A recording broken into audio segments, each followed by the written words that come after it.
ఎప్పటికైనా సొంతం. రాదురా ఏ విజయం నీ కోసం నా కోసం, ఎటుపోదురా నువ్వు చేసిన కష్టం ఎప్పటికైనా సొంతం.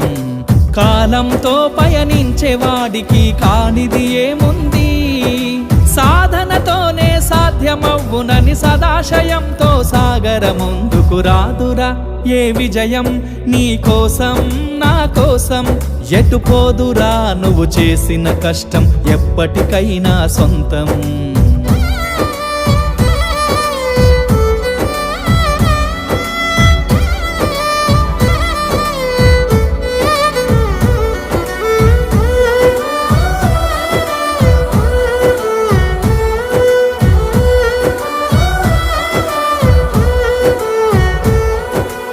ఆకాశంలో అలలాగా పోయే ఆ పక్షులనే చూడు, అనుకున్న గమ్యం